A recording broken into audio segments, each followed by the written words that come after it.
Peringatan, jika mau nonton video durasi panjang, segera tutup video ini dan pindah ke versi recap per 5 atau per 10 chapter. Jika belum ada video versi recap terbaru, tunggu aja sampai angka chapternya mencapai syarat recap. Itu aja, terima kasih.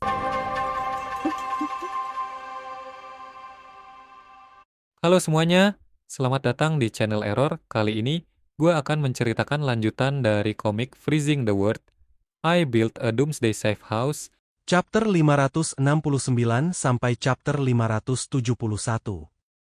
Saat semua orang melihat wanita yang ditenteng Deng Shentong adalah Hana, Takeuchi Mayumi tidak dapat menahan diri untuk berteriak. "Hana!" teriak Mayumi histeris. Mata Seiichiro menyipit. Meskipun kekuatan Hanayo tidak termasuk yang terbaik di antara seluruh kelompok Eclipse Moon, sebagai seorang ninja, keterampilan mendeteksi dan melarikan diri miliknya sangatlah kuat. Namun dia bahkan tidak sempat membunyikan alarm dan dibunuh oleh pria di depan mereka. Ini menunjukkan betapa kuatnya lawan. Hana adalah seorang ninja yang sangat ahli dalam pengintaian dan pelarian. Dia dibunuh oleh pria ini bahkan sebelum dia sempat membunyikan alarm. Dilihat dari penampilannya, pikir Seiichiro sambil mengamati orang di depannya, dan setelah menyadari sesuatu dia kemudian bertanya. "Kapten Tim Tianshen, Deng Shentong?" Ketika Deng Shentong mendengar orang di depannya menyebut namanya, dia kemudian tersenyum. "Oh, bahkan kalian para Ronin yang tidak begitu beradab mengenaliku. Setidaknya kalian jauh lebih baik daripada pria kecil dari kota tepi pantai itu." Ucap Deng Shentong membandingkan Seiichiro dengan Zhang Yi yang tidak mengenalinya saat mereka pertama kali bertemu. "Siapa yang mengatakan hal-hal buruk tentangku?" Gumam Zhang Yi dari tempat lain. "Ngomong-ngomong ini candaan dari autor ya?" Sementara itu di pusat komando Zhu Zheng mengawasi monitor dan meminta para staf memfokuskan pengawasan monitor utama ke Deng Shentong. "Perbesar gambar Deng Shentong untukku. Perbesar gambar tersebut semaksimal mungkin." Deng Shentong melemparkan Hana ke tanah sambil tersenyum lalu berkata, "Sepertinya aku beruntung. Ada 4 orang di sini. Jika aku membunuhmu, lelucon ini akan berakhir. Tapi siapa di antara kalian yang seorang pemimpin?" Ucap Deng Shentong melempar pertanyaan. Tatapan mata Deng Shentong menyapu Seiichiro dan 3 orang lainnya, dan akhirnya dia melambaikan tangannya dengan acuh tak acuh. "Lupakan, kalian semua juga akan mati, jadi bunuh saja semuanya." Seiichiro menundukkan kepalanya, dan tubuhnya tiba-tiba mulai bergetar. Deng Shentong menatapnya dengan heran. "Apakah kau setakut itu?" tanya Deng Shentong. Tubuh Seiichiro bergetar semakin keras. Tiba-tiba dia mengangkat kepalanya dan tertawa keras. Dan matanya dipenuhi dengan kegembiraan yang gila. "Hahaha, Kapten Tim Tianshen, kau pasti petarung terbaik di wilayah Jiangnan.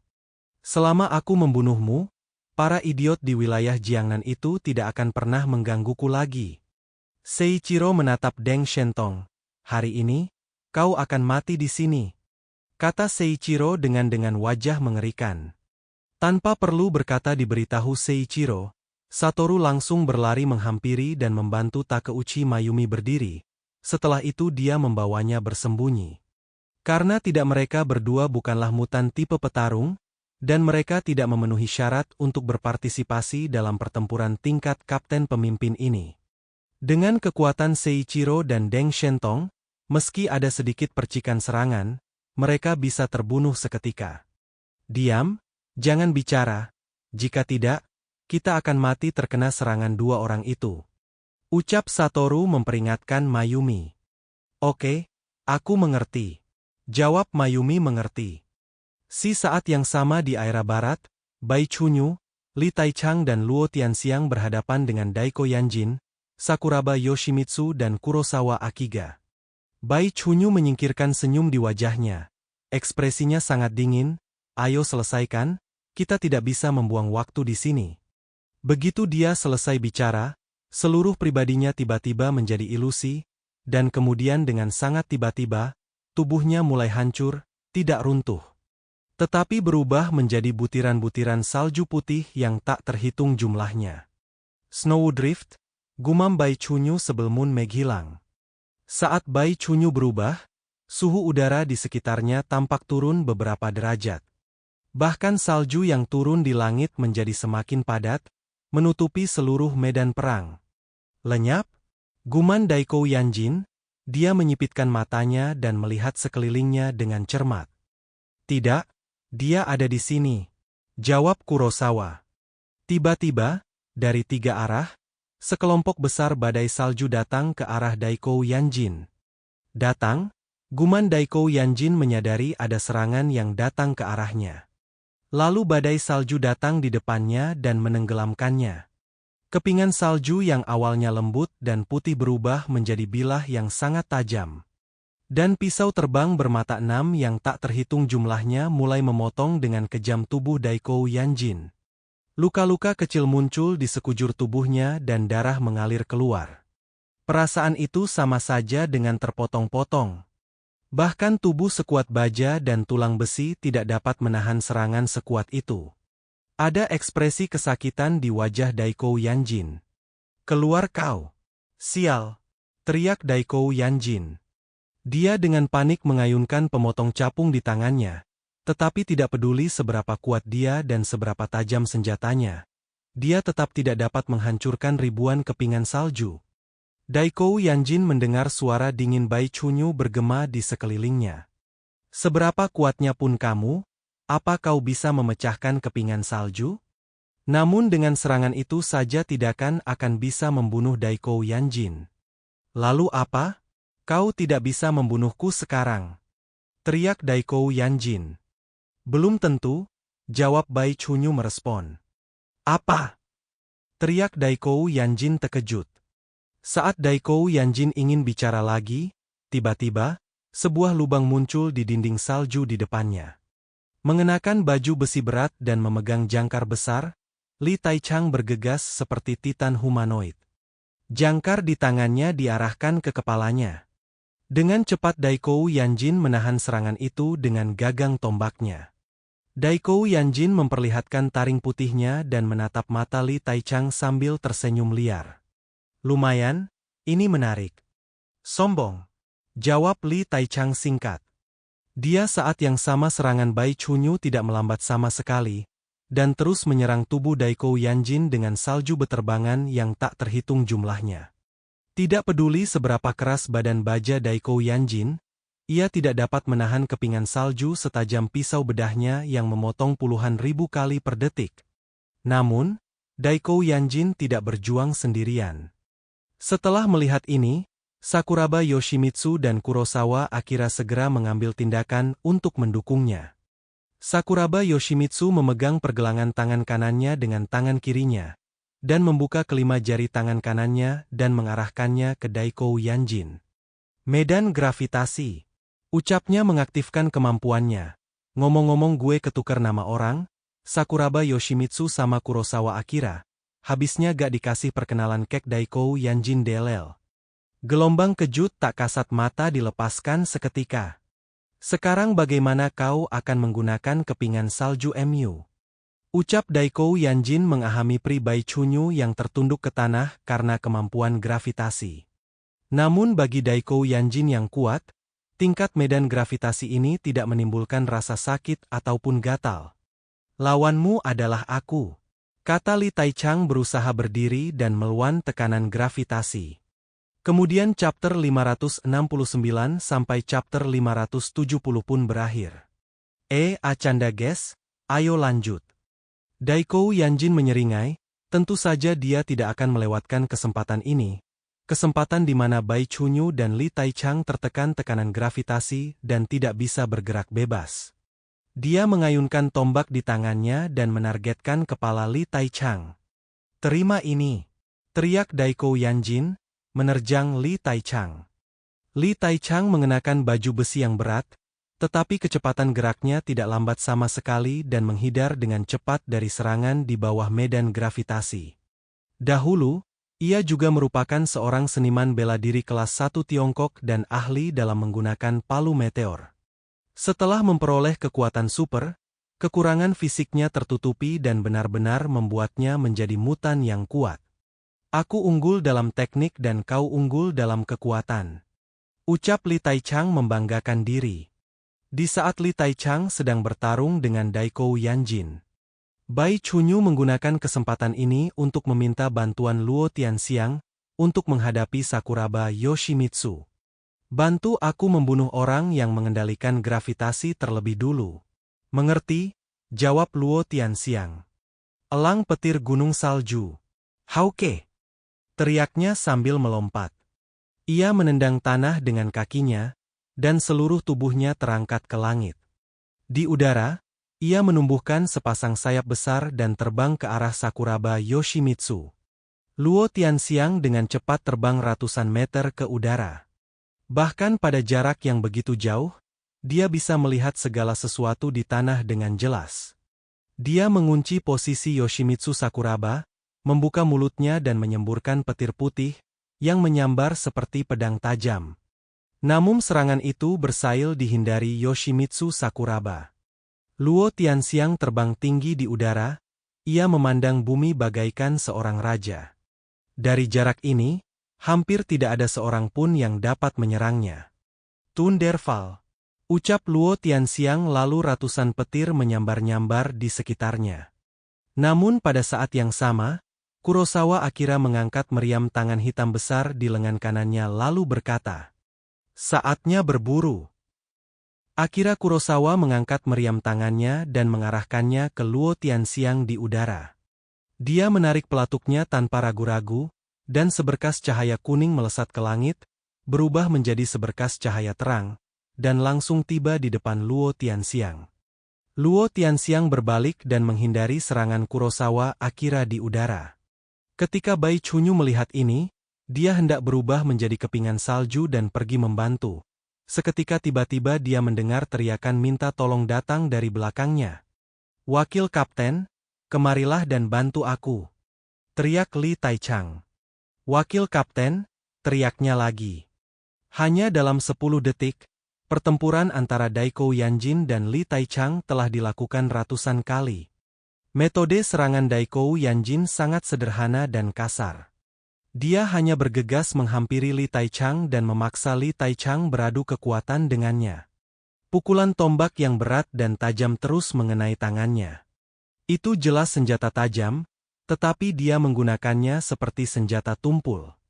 Setelah ratusan bahkan ribuan kali menerima serangan Daikou Yanjin, akhirnya lengan Li Taichang tidak mampu lagi menopangnya.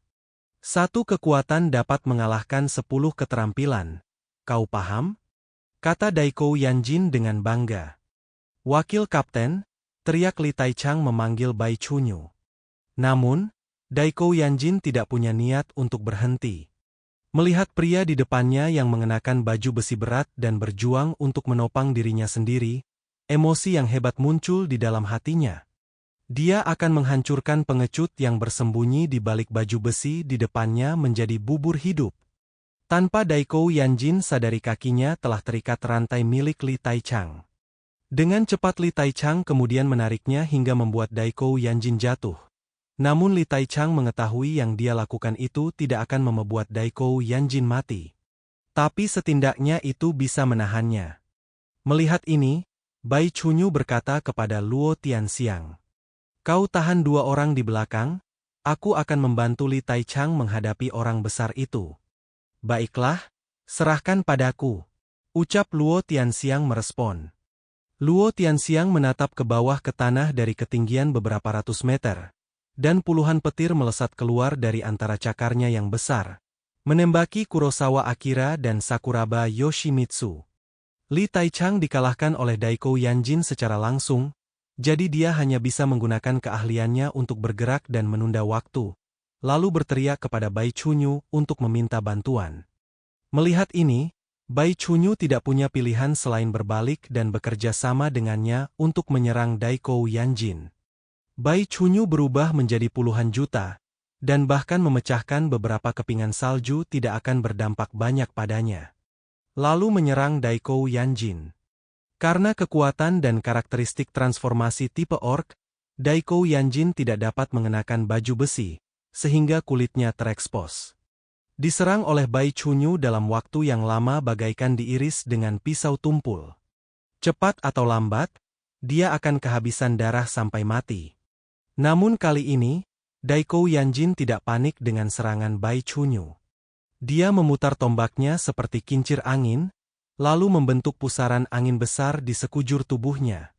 "Jangan pikir bisa menjebakku dengan cara ini," ucap Bai Chunyu meremehkan.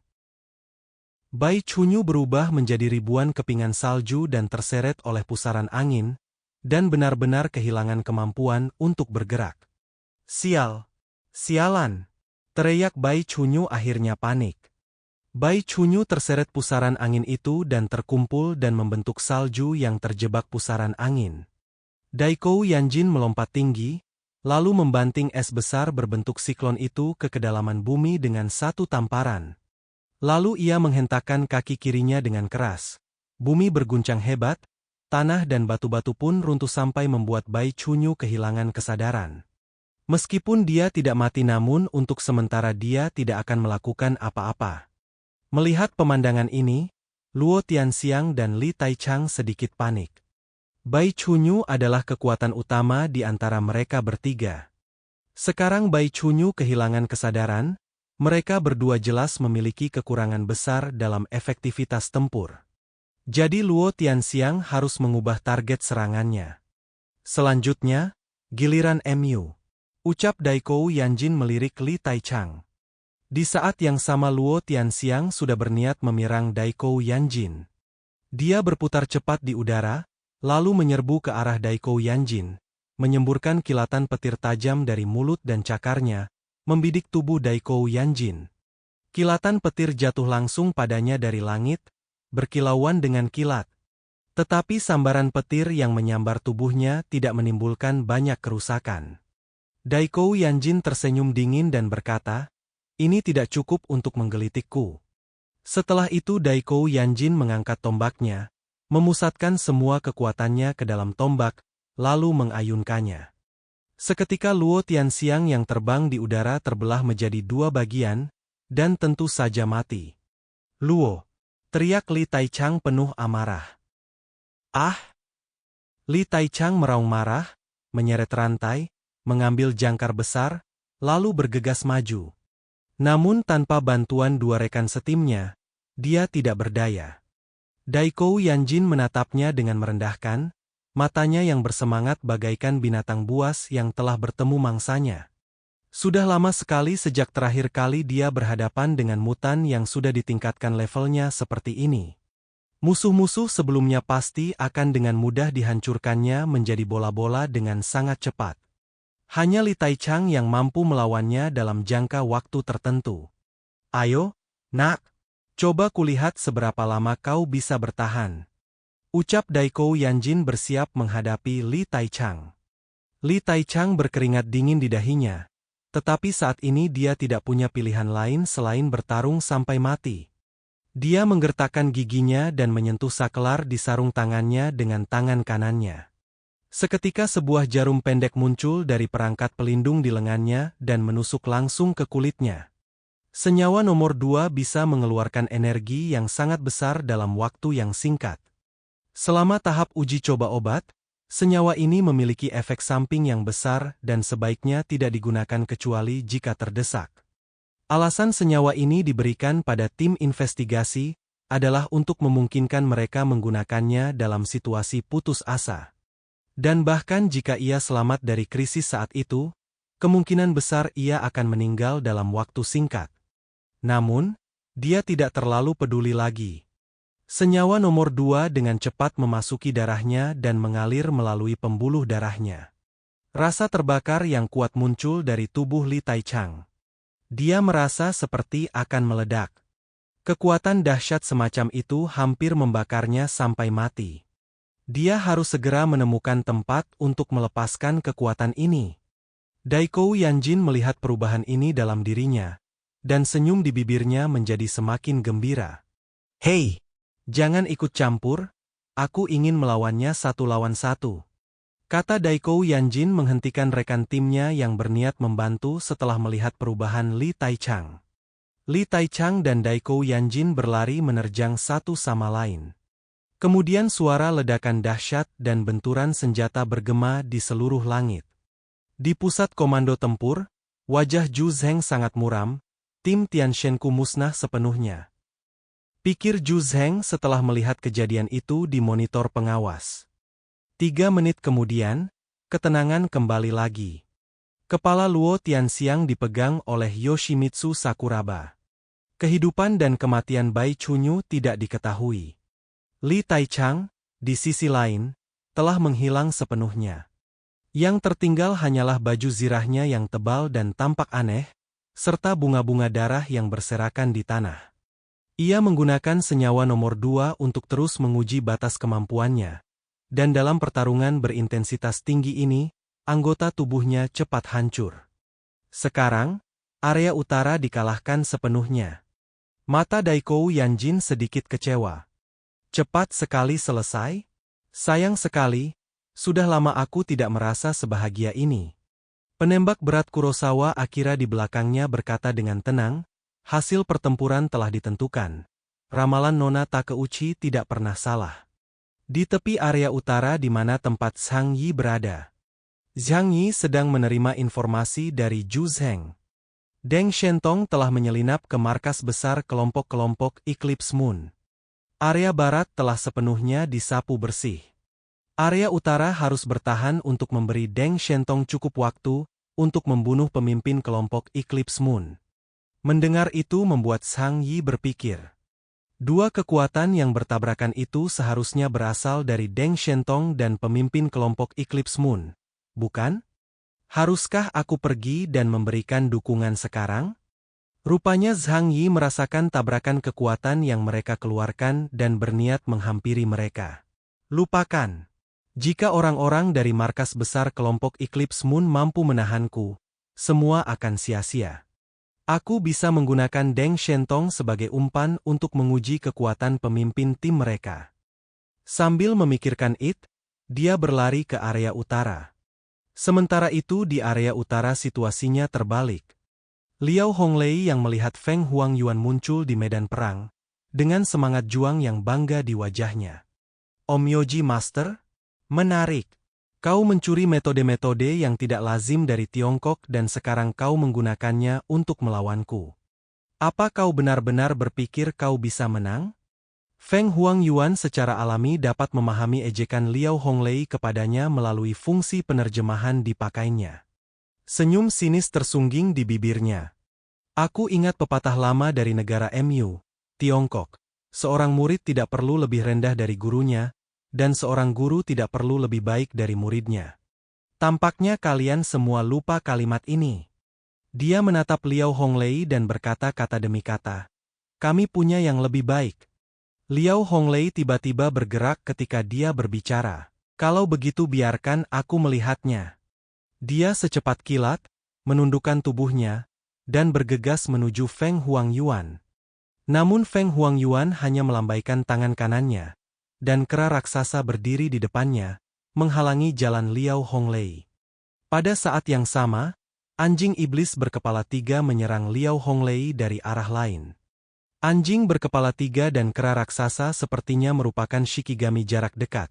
Tetapi ada juga rubah, burung biru, dan gagak abu-abu di sekitarnya. Semua anggota kelompok Eclipse Moon punya gagak abu-abu, itu pasti alat komunikasi mereka, jadi mari kita hancurkan itu dulu.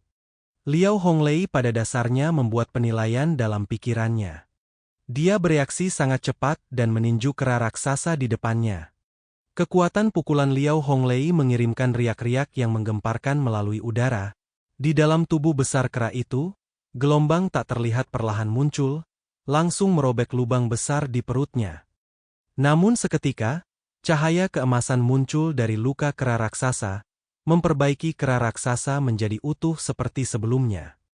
Kera raksasa meraung dan menyerbu ke depan Liao Honglei, mengangkat tinjunya tinggi-tinggi, dan menghantam kepalanya, bagaikan gunung yang menimpanya. Liao Honglei menghindari serangan dengan tubuhnya yang kuat. Akan tetapi, tanah di mana dia berdiri hancur berkeping-keping dengan suara keras. Boom! Kera ini sangat kuat, Tapi beruntungnya dia hanya terbuat dari energi supernatural, tidak hidup. Kalau tidak mungkin dia bisa menerima pukulanku dan masih utuh. Bagaimana cara membunuh sesuatu yang tidak memiliki entitas? Pikirnya setelah menghindari serangan kera raksasa. Tepat setelah itu anjing iblis menembakkan laser dari belakang namun Liao Honglei dengan mudah menghindarinya. Dia berhenti sejenak lalu berpikir. Jika tidak bisa mengatasi para Shikigami, maka incar saja Onmyoji-nya. Kemudian chapter 569 sampai chapter 571 pun berakhir. Kata-kata hari ini adalah, tak dapat nasi, jagung pun jadi. Gak dapat anak kepala desa, janda pun jadi. Jangan lupa klik tombol like dan tinggalkan komentar kalian guys. Jangan biarkan kolom komentar kosong. Kalau kalian punya kritik dan saran, ketikkan di kolom komentar. Itu aja. Adios.